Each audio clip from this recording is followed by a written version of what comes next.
ચાલુ કરાવી દો તો નહીં સાહેબ, ચાલુ કરાવી દો દાદા. તમે મતદાન કાપણી છે હે મતદાન કાપણી છે.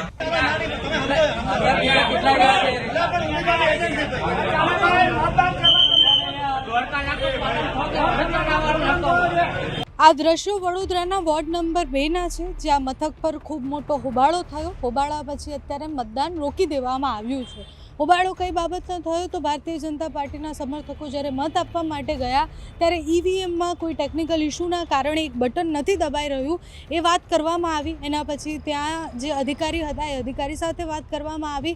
મામલો ઠારે ન પડ્યો તો ધારાસભ્યને પણ બોલાવવામાં આવ્યા અને પછી ત્યાં અધિકારી અને સમર્થકો વચ્ચે બોલચાલ થઈ ગઈ. ઉગ્ર બોલચાલ પછી ટેકનિકલ ઇસ્યુ છે એવું કહી અને ત્યાં ઈવીએમમાં ખામી હતી એના કારણે મતદાન રોકી દેવામાં આવ્યું છે.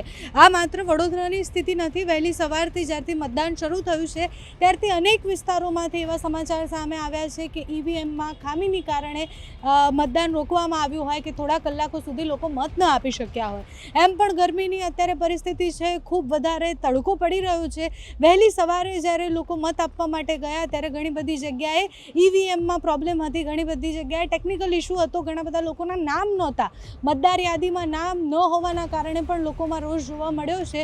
ઓવરઓલ જોવા જઈએ તો અત્યાર સુધીમાં જેટલું મતદાન થવું જોઈતું હતું એટલું ઉત્સાહભેર મતદાન નથી થયું. અમદાવાદના એક વિસ્તારમાં અમે ઊભા છીએ, ત્યાં ઘણા બધા લોકો અત્યારે તડકામાં પણ આવી રહ્યા છે, પણ અનેક વિસ્તારો એવા છે જ્યાંથી હોબાળાના દ્રશ્યો સામે આવ્યા છે, બબાલના દ્રશ્યો સામે આવ્યા છે અને વડોદરા વોર્ડ નંબર 2માં હવે ક્યારે મતદાન શરૂ થશે એ જોવાનું રહ્યું. પણ ત્યાં શું થયું, બબાલની શરૂઆત કેવી રીતના થઈ, મતદાન કેમ રોકવું પડ્યું તે જુઓ.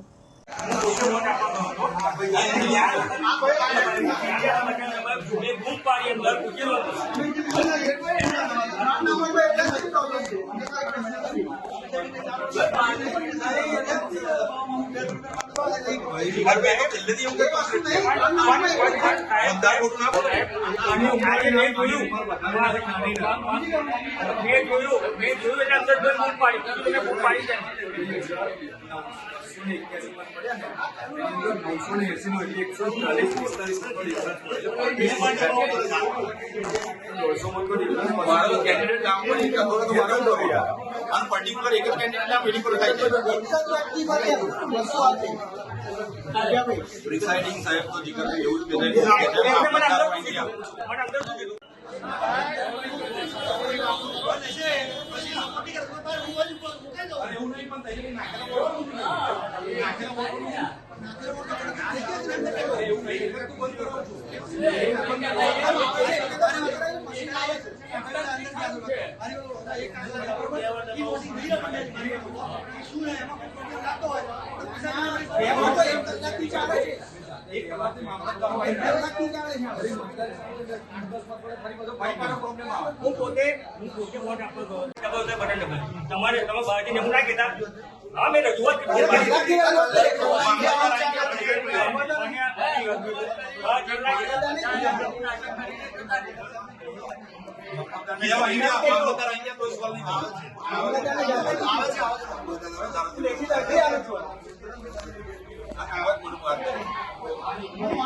ચાલુ કરાવી દો તો નહીં સાહેબ, ચાલુ કરાવી દો દાદા. તમે મતદાન કાપણી છે હે મતદાન કાપણી છે કેમ એ કેતનભાઈ આવે પછી થશે.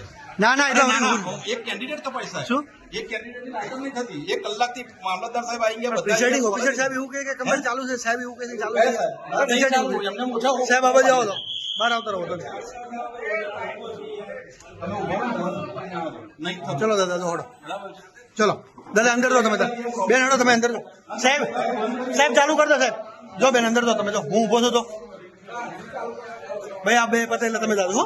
બેન તમે મોબાઈલ ખાસ ચેક કરજો તો મોબાઈલ અંદર ના લઈ જાઓ. ચાલુ જ છે ભાઈ, મેં વાત કરી દીધી. અલા ભાઈ ચાલુ છે, મેં વાત કરી છે. યાર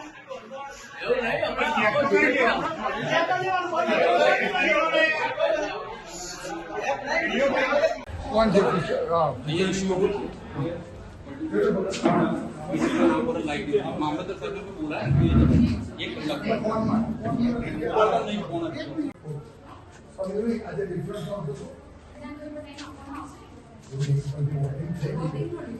મામલતદાર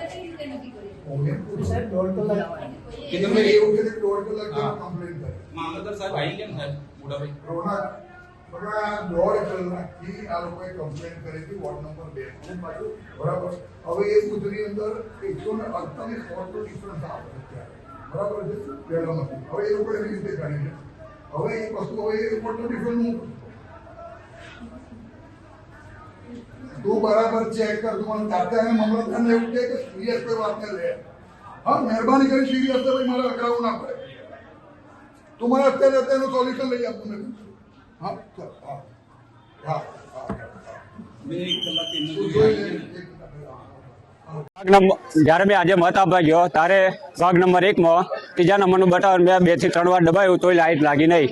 અને મેં ભાગ નંબર 1 માં અને 2 નંબર વોર્ડ નંબર 2 અને જ્યારે ચૂંટણી અધિકારી મેડમ આવેલા તો મેં એમને કીધું હતું કે એ અમારી જોવાની જવાબદારી નહીં. અર્જુનભાઈ દીપાભાઈ ચૌહાણ.